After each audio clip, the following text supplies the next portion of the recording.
الحمد لله وكفى وسلام على عباده الذين اصطفى أما بعد فأعوذ بالله من الشيطان الرجيم بسم الله الرحمن الرحيم لقد جاءكم رسول من أنفسكم عزيز عليه ما عنتم حريص عليكم بالمؤمنين رؤوف رحيم رب اشرح لي صدري ويسر لي أمري واحلل عقدة من لساني يفقهوا قولي سبحانك لا علم لنا إلا ما علمتنا إنك أنت العليم الحكيم اللهم صل على محمد في أول كلامنا اللهم صل على محمد في أوسط كلامنا اللهم صل على محمد في آخر كلامنا صدق الله العظيم. محترم دینی بھائیوں، اللہ تعالیٰ نے قرآن کریم میں جگہ جگہ یہ حکم دیا ہے کہ مسلمان آپس میں محبت کے ساتھ، آپس میں بہترین سلوک کے ساتھ، آپس میں ایک دوسرے کے حقوق ادا کرتے ہوئے زندگی گزارے. اس سلسلے میں ایک حکم اللہ کی طرف سے یہ دیا گیا ہے کہ ایک دوسرے کی خدمت کریں. جب مسلمان ایک دوسرے کی خدمت کریں گے، بڑے لوگ چھوٹوں کی خدمت کریں گے، مالدار غریبوں کی خدمت کریں گے، ایک دوسرے کا سہارا بنیں گے، تو اس کی وجہ سے آپس میں ایک محبت قائم ہوگی اور آپس میں اتفاق پیدا ہوگا، دوریاں ختم ہوگی. اللہ کے نبی صلی اللہ علیہ وسلم نے اپنی زندگی میں سب سے پہلے خدمت کی، اس کے بعد دعوت دی. پہلے خدمت، بعد دعوت. جب خدمت ہوتی ہے تو پھر دعوت آسان ہو جاتی ہے. بغیر خدمت کے دعوت دیں گے تو وہ دعوت کوئی قبول نہیں کرتا. تو اس لیے ہمارے نبی نے سب سے پہلے 40 سال کی زندگی میں ہمارے نبی نے خدمت کی. لوگوں کی خدمت، کافروں کی خدمت، اپنوں کی خدمت، چھوٹوں کی خدمت، بڑوں کی خدمت، اس طرح ہمارے نبی خدمت کرتے تھے. 40 سال یہی کام، اور کوئی کام نہیں تھا. 40 سال حضور نے جب خدمت کی، اب جب دعوت کا اعلان کیا ہمارے نبی نے، تو اس خدمت کی برکت سے لوگوں نے ہمارے نبی کی دعوت کو قبول کیا اور ہمارے نبی کے مختصر وقت میں 23 سال میں 1,24,000 مسلمان تیار ہو گئے. یہ واحد وجہ یہ تھی کہ ہمارے نبی بڑے خدمت کرنے والے تھے، لوگوں کے کام آنے والے تھے. جیسا کہ پہلے جمعہ بتایا تھا کہ پہلی وحی آنے پر ہمارے نبی ڈر گئے.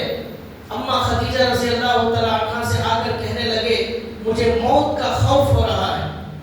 اما خدیجہ نے کہا کہ آپ غریبوں کی مدد کرنے والے، مہمانوں کی خدمت کرنے والے، بے کسوں محتاجوں کے لیے کمانے والے، ایک دوسرے کا سہارا بننے والے آپ ہیں، دوسروں کا بوجھ اٹھانے والے ہیں.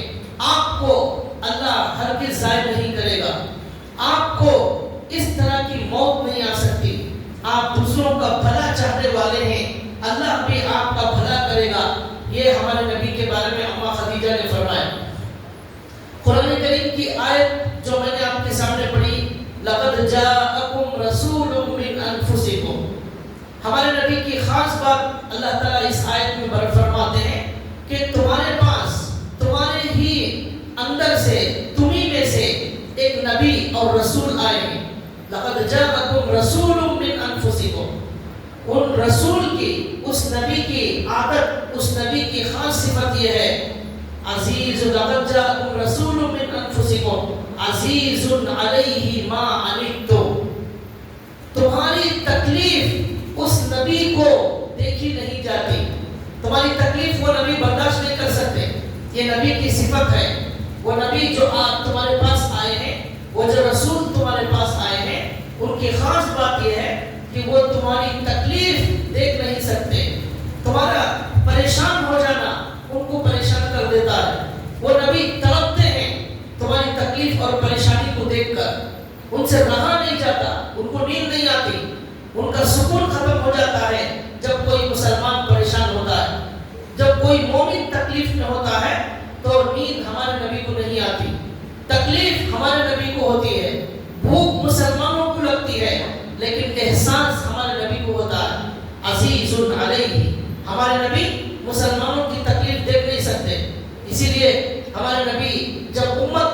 یاد کرتے تھے اور قیامت اور جہنم کو یاد کرتے تھے تو بہت روتے تھے. رات میں ایک مرتبہ ہمارے نبی بہت دیر تک روتے رہے. حضرت جبریل آئے, یا رسول اللہ پوچھ رہے ہیں کہ آپ کے رونے کی وجہ کیا ہے؟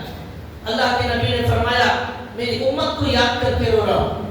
میں دنیا میں ہی امت کی تکلیف دیکھ نہیں سکتا, قیامت کے دن جہنم میں جب ڈالا جائے گا تو میں کیسے اسے برداشت کروں گا, یہ سوچ کر رو رہا ہوں. حضرت جبریل اللہ کے پاس گئے. اللہ نے جواب دیا اور کہا کہ آپ فکر نہ کریں, اللہ آپ کو آپ کی امت کے بارے میں خوش کر دے. آپ کو آپ کی امت کے بارے میں اللہ خوش کر دیں گے, مایوس نہیں کریں گے. سفارش, ہمارے نبی کو سفارش کا درجہ ملا ہے, ہمارے نبی کو سفارش کا اختیار اللہ تعالیٰ دیں گے. اس کی وجہ سے ہمارے نبی بے شمار امتیوں کو جنت میں لے جائیں. یہ کیوں؟ اس لیے کہ ہمارے نبی مسلمانوں کی تکلیف دیکھ نہیں سکتے. عزیز علیہ ما عنتم حریص علیکم, وہ نبی کی اور ایک صفت یہ ہے کہ وہ مسلمانوں کے بارے میں بڑا لالچ کرتے ہیں. لالچ کا مطلب پیسوں کا لالچ نہیں, لالچ کا مطلب طمع, امید لگاتے ہیں. یہ حرص ہے نبی کو کہ کسی طرح مسلمان کامیاب ہو جائے. یہ حرص, یہ لالچ ہے کہ مسلمان کسی طرح کامیاب ہو جائے, مسلمانوں کی نجات ہو جائے, مسلمانوں کو جنت مل جائے, مسلمانوں کو دنیا میں بھی خوشی ملے, آخرت میں بھی خوشی ملے. یہ حرص, یہ لالچ, یہ فکر ہمارے نبی کے اندر ہے. حریص علیکم بالمؤمنین رؤوف الرحیم. اور ایک صفت ہمارے نبی کی یہ ہے کہ وہ مسلمانوں پر بہت زیادہ رحم کرنے والے اور بہت زیادہ مہربانی کرنے والے. رؤوف رحیم, بہت مہربانی کرنے والے اور بڑی ہمارے نبی شفقت کرنے والے. یہ ہمارے نبی صلی اللہ علیہ وسلم کی صفت. تو ہمارے نبی جس طرح مومنوں کے ساتھ ہے ویسے ہی ہمیں بھی رہنا ہے. مسلمانوں کے ساتھ رحم کا معاملہ, مہربانی کا معاملہ, شفقت کا معاملہ, اور ایک دوسرے کو خوش کرنے سے ہمیں خوشی ہو. ہمارے اندر لالچ ہو, میں کسی طرح امت کو فائدہ پہنچاؤں, دین کا فائدہ یا دنیا کا فائدہ, کوئی بھی فائدہ میرے سے پہنچ جائے, میں کسی کے کام آ جاؤں, میرے سے کچھ خدمت ہو جائے. اسی لیے کسی نے کہا خدمت سے خدا ملتا ہے, عبادت سے جنت ملتی ہے, خدمت سے خدا ملتا ہے. یہ کسی نے کہا. تو ہمارے نبی صلی اللہ علیہ وسلم کی یہ عادت, یہ صفت تھی. ہمارے نبی صلی اللہ علیہ وسلم نے اپنی پوری زندگی کی سیرت سے یہ بتایا. ہر آدمی جو بھی ہمارے نبی کے پاس آتا, حدیث میں آتا ہے بخاری شریف کے اندر, ہمارے نبی کی خدمت میں کوئی بھی آ جائے, کوئی بھی سوال کر لے, ہمارے نبی نے زندگی میں کبھی اسے واپس نہیں کیا, مایوس نہیں کیا, نہ نہیں کہا. ہمارے نبی نے جو ہو سکتا ہے اس کی خدمت کی. اگر نہیں کر سکتے تھے تو کسی کو بول کر اس کی خدمت ہمارے نبی نے کرائی. تو بھائیو, یہ مخلوق کی خدمت کرنے کا, اس کا حکم دینے کا مقصد یہ ہے کہ اللہ کو اس سے بڑی خوشی ہوتی ہے, اور اس کی وجہ سے مسلمانوں میں اتحاد اور اتفاق اور محبت قائم رہتی ہے. خدمت کرنے والا وہ کسی سے لڑتا نہیں ہے, ایک دوسرے کی خدمت کر رہا ہے, اس کے کام آ رہا ہے, اس کی مشکل کو مشکل سمجھ رہا ہے, تو وہ پھر لڑنے والا نہیں ہو سکتا, اور جو لڑنے والا ہے وہ خدمت نہیں کر سکتا. اس لیے اللہ نے خدمت کرنے کا حکم دیا. قرآن کریم میں 7ویں پارے میں پہلے صفحے میں ایک جگہ اللہ نے کہا قسم, بات بات پر قسم نہیں کھانا چاہیے. قسم, اللہ کی قسم, اللہ کی قسم, ہر بات میں قسم کھانا منع ہے. لیکن اگر کوئی آدمی قسم کھا لے, قسم کھا کر قسم توڑ دے, قسم توڑنا نہیں چاہیے. قسم کھا لیا تو پھر وہ کام پورا کرے. میں قسم کھا کر کہتا ہوں کہ میں فلاں جگہ جاؤں گا, تو جانا چاہیے.